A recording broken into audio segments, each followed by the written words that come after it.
tenemos que hablar. Vamos a dialogar de inmediato sobre otro de los temas importantes de la Araucanía, que obviamente ha generado una discusión respecto a qué es lo que se requiere para apoyar a las víctimas de violencia rural. Nos acompaña precisamente Ruth Hurtado, de Mujeres por la Araucanía. Gracias por estar aquí hasta ahora. Buenas noches. Hola, buenas noches a todos. Gracias por la invitación.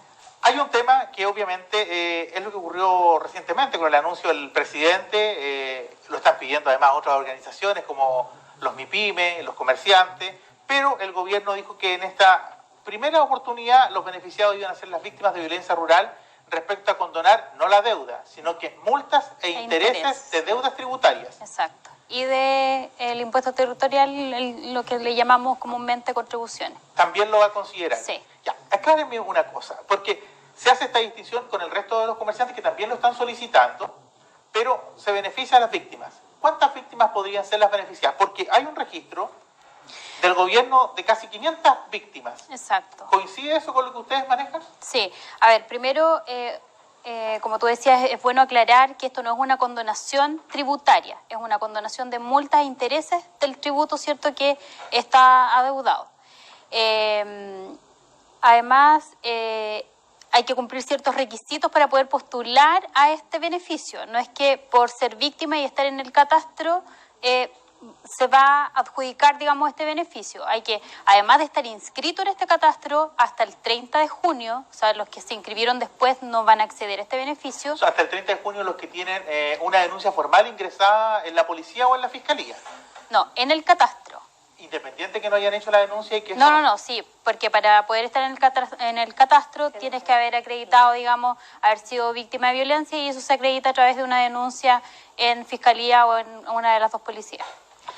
Y lo otro que se solicita además es que quienes postulen este beneficio no tengan juicios con el Servicio de Impuestos Internos que estén vigentes, digamos. Entonces, ahí es donde muchas de estas 485 que están en este catastro van a quedar fuera, porque finalmente hay varios de ellos que tienen juicio ya con el Servicio de Impuestos Internos. ¿Ustedes consideran que esta es una ayuda real del gobierno o es una ayuda de parche mediática, digamos? O sea, es una ayuda real y concreta, y se agradece que se avance, digamos, en esto que se viene solicitando hace muchos años, además, que hemos encontrado eco de esta solicitud en autoridades de la región que nos han ayudado a impulsar esta solicitud. También en la reunión con el ministro Sichel de hace 2 semanas también le dijimos este tema, porque en definitiva si uno ve el aporte que hace la región de la Araucanía como región a la caja del fisco, digamos, es súper marginal, porque aportamos entre un 1,3 y un 2% a este gran pozo, digamos, nacional.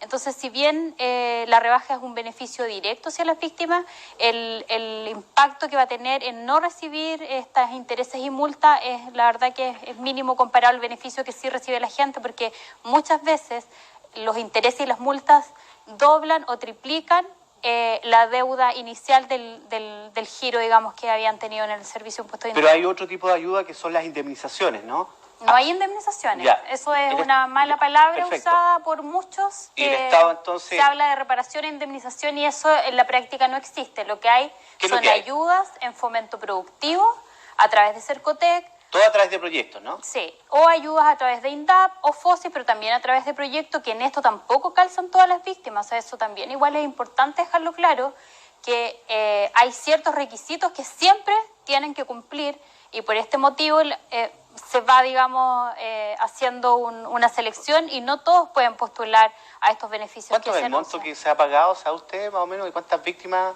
las beneficiadas con estos proyectos? No tengo el monto exacto de cuánto es lo que se ha ejecutado desde el año pasado a la fecha. Sé que todavía queda un monto importante por ejecutar, que recordemos que el año pasado se dividió en 1.500 millones de ayuda social, que era destinado a la reconstrucción de las iglesias dañadas, y alrededor de 1.250 millones destinados a las víctimas propiamente tal, a través de beneficios Cercotec, que son beneficios que todavía la gente está postulando a ellos. ¿Qué pasa, Ruth, con esta ayuda que se iba a canalizar con la garantía de la Corfo de los préstamos en Banco Estado? Porque el último informe que se conoció aproximadamente hace unos 20 días indicaba que se habían entregado cerca de 150 préstamos y que los montos alcanzaban casi los 4.000 millones. A ver, la realidad que nosotros vemos y analizamos día a día con las víctimas es que si bien el Banco del Estado prestaba cierto dinero, porque esto no es que a uno le regalen dinero para emprender, sino que se tiene que volver a endeudar para volver a emprender.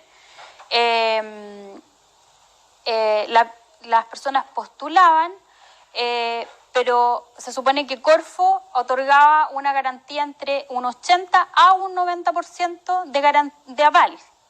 Pero, en definitiva, el que tenía que dejar el aval, el que tenía que dejar algo en hipoteca o en prenda, es la víctima. Entonces, ¿se les sigue exigiendo? Se les sigue exigiendo. ¿Por el 10 o 20% restante? No, por el total, y de hecho a muchos de ellos por montos muy superiores a lo que se les está al crédito que están solicitando. Ruth, una consulta. Buenas noches a todo Buenas esto. Según tu opinión, ¿reaccionó tarde el gobierno ante este tema? ¿Y cuál ha sido el manejo también del gobierno respecto, digamos, a la violencia? A ver, yo creo que lamentablemente ningún gobierno ha reaccionado de manera oportuna.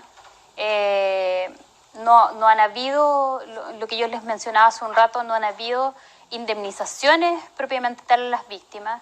En el informe de la Comisión Vargas hay una parte de este informe, ¿cierto?, de la mesa asesora de la presidencia que se conformó en 2016-2017, donde también nosotros fuimos parte.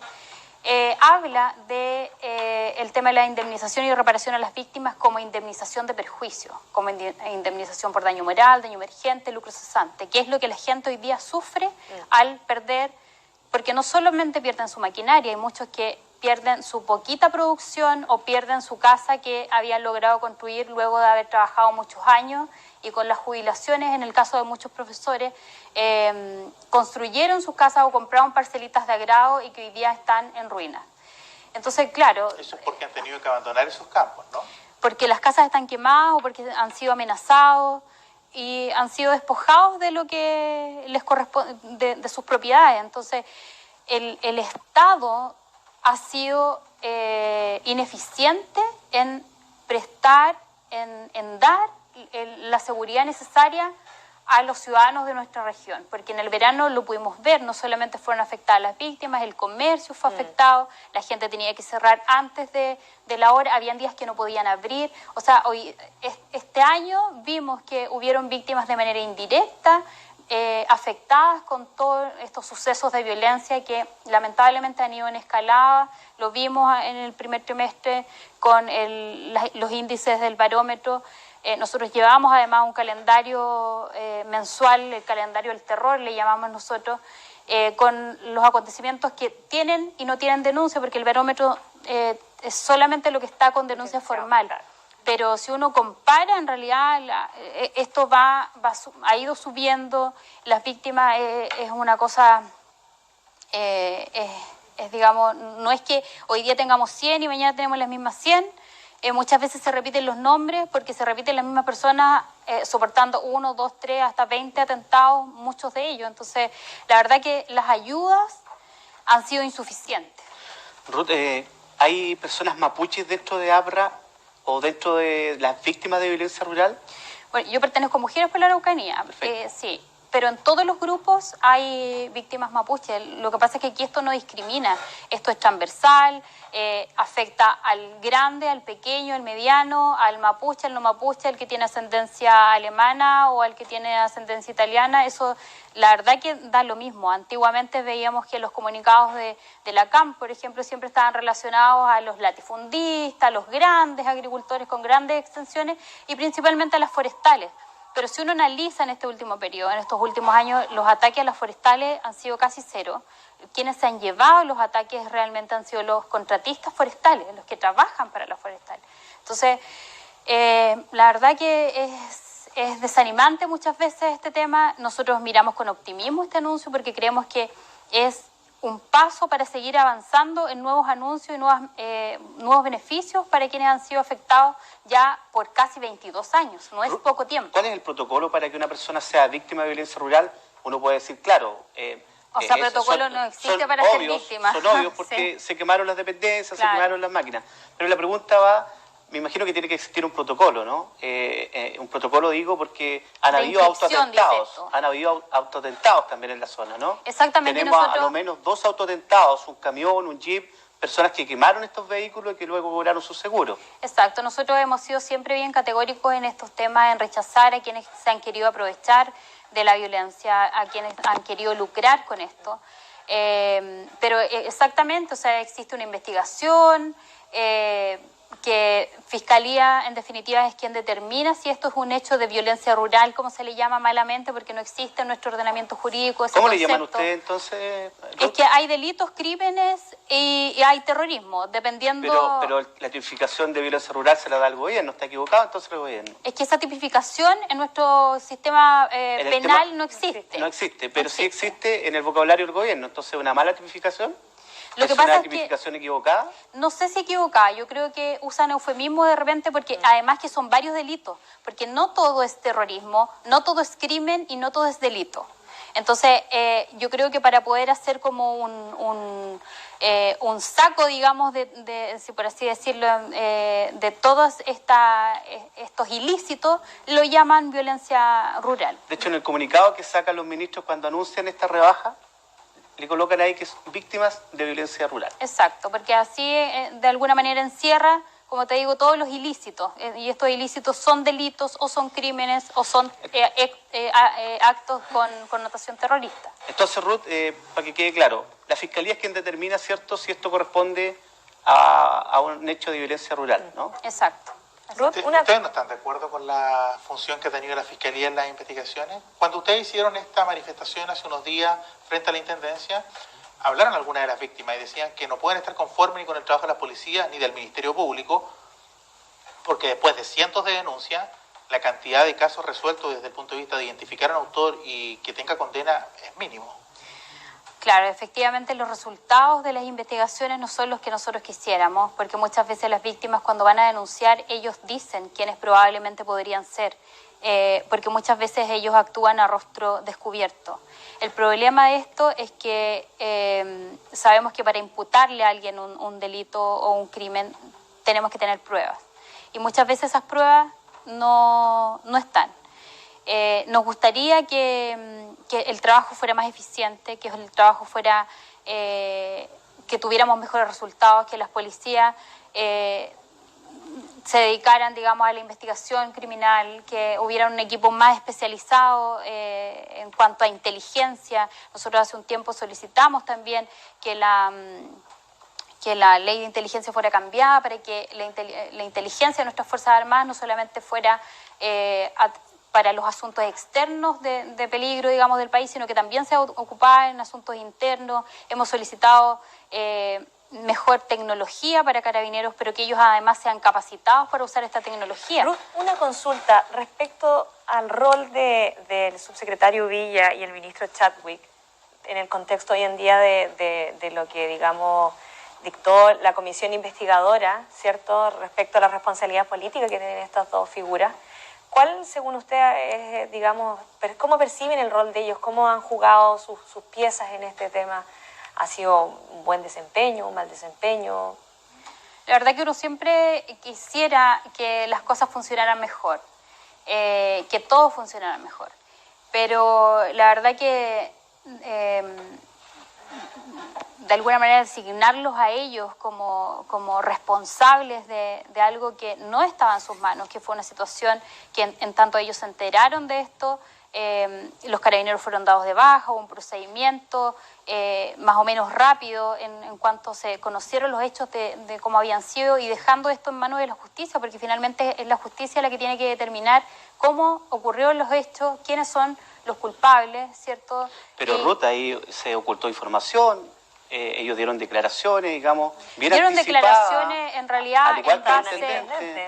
Lo que Se pasa es que ocultó pruebas, se trató de hacer un montaje, o sea, me parece una situación bastante grave para minimizarla de esa forma. O sea, no es minimizarla. Aquí yo creo que cuando tú estás en primera línea y tienes que salir dando declaraciones, quizás su error fue haber dado declaraciones sin tener todos los hechos, los antecedentes más fehacientes. Quizás lo más prudente hubiera sido haber esperado, ¿cierto? Haber dicho, esto está en investigación, esperemos a ver qué va diciendo la investigación. Quizás ese fue su error.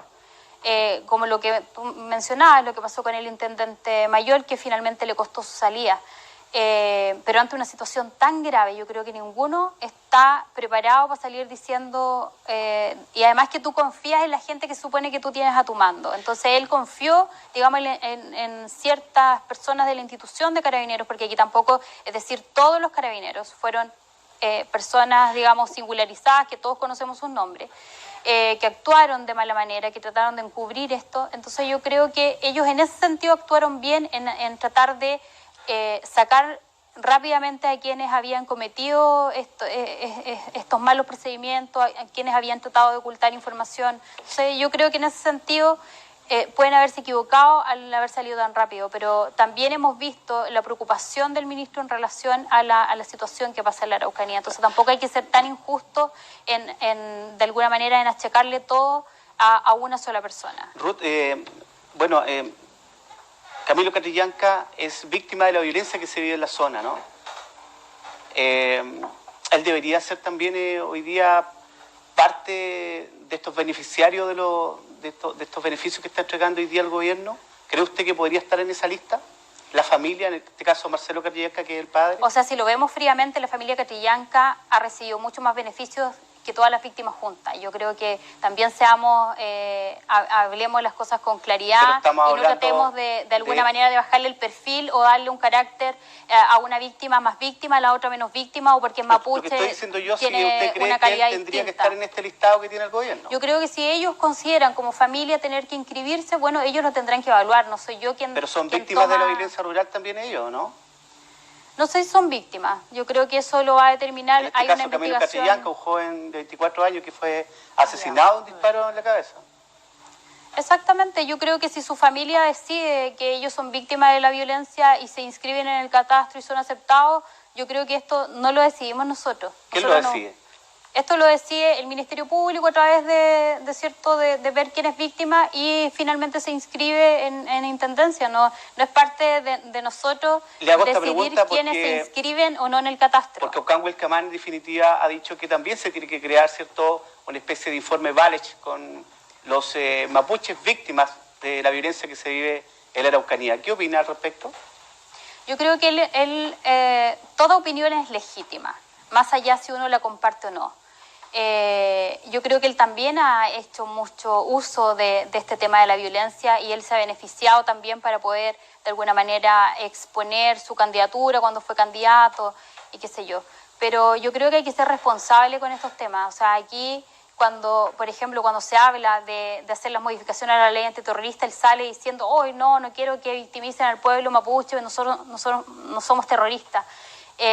Yo creo que ellos también de alguna manera ensucian a su mismo pueblo, porque aquí nosotros no estamos diciendo que son los mapuches los que atacan, sino que aquí hay un grupo organizado, cometiendo crímenes quizás bajo un alero de una idea ideológica más que por algún otro motivo.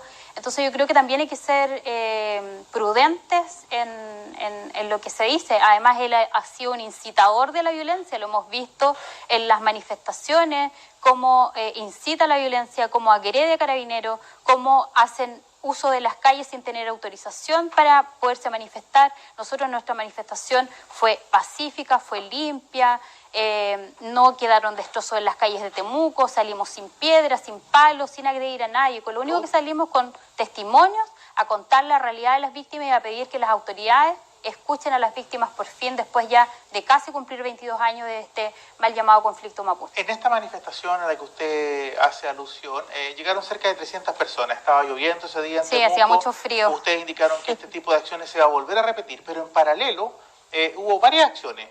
Muy temprano, APRA instaló algunos camiones que habían sido quemados en atentado frente al hotel donde se estaba efectuando precisamente ENAMA.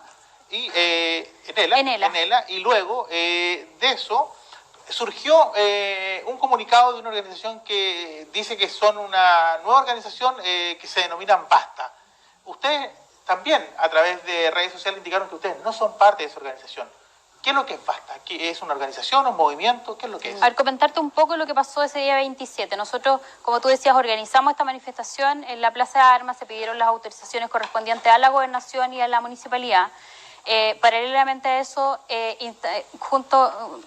APRA, digamos, fue el gestor de este asunto. Nosotros como Mujeres por la Araucanía también lo acompañamos y estuvimos esa misma mañana mojándonos, entregándoles invitaciones y volantes a las personas que por ahí pasaban para que nos acompañaran en la manifestación de la plaza.